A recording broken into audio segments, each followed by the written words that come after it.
না এন উপরে লেভেলে টাকা না খালি গিলি চলতে পারে কোন যারা কিনছে এদের তো কোনো দোষ না আমি তাকে দোষ দেই না এরা বিক্রি করছে মারবা হে রাম দাম নেই হয় আর কাইতে নিও আমার নাম হলো হেলা ইদে এই তো নাম হলো করে নিতে পারে না এন উপরের দিকে ই নাই মাটি কাটার মহা উৎসব নিজের লেখা ও আবৃত্তি মোহাম্মদ জাহাঙ্গীর আলম। দিনে দিনে হারিয়ে যাচ্ছে কৃষি জমি, এ যেন মাটি কাটার মহা উৎসব। এখনো কৃষক কান্দে ফসলি জমি রক্ষার জন্য, বোঝে না তো কোনো ভাই সাহেব। ধ্বংস হচ্ছে শত শত বিঘা কৃষি জমি, পরিণত হচ্ছে গভীর জলাশয়ে, মানচিত্র থেকে উধাও করে দিচ্ছে কৃষি জমি। ভূমিদস্যুতায় ভরে গেছে গ্রাম গঞ্জে লোকালয়ে। ফসলি জমি তুমি কি চিরতরে মানচিত্র থেকে এভাবেই হয়ে যাবে উজাড়?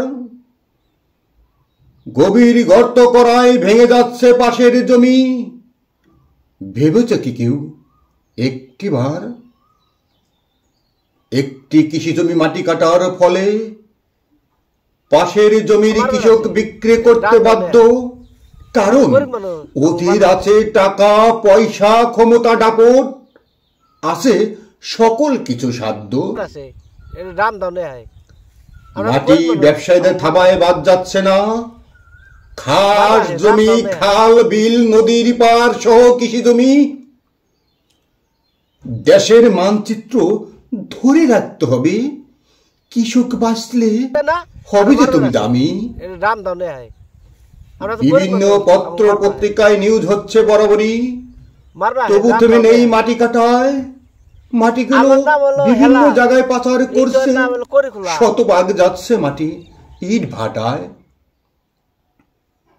গ্রামীণ রাস্তা সহ পরিবেশের ভারসাম্য হারিয়ে যাচ্ছে, জলবায়ুর উপর ব্যাপক পড়ছে প্রভাব, ফসলের উৎপাদন দিনে দিনে কমে যাচ্ছে, মাটি ব্যবসায়ীরা গুনছে কোটি টাকার নবাব।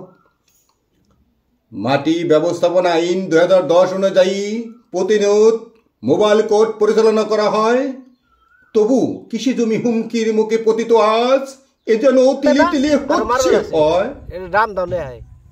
কেউ কি ভেবেছে আজ অধুর ভবিষ্যৎ প্রজন্মের জন্য উজ্জীবিত নতুন তরুণ পানের স্বপ্ন?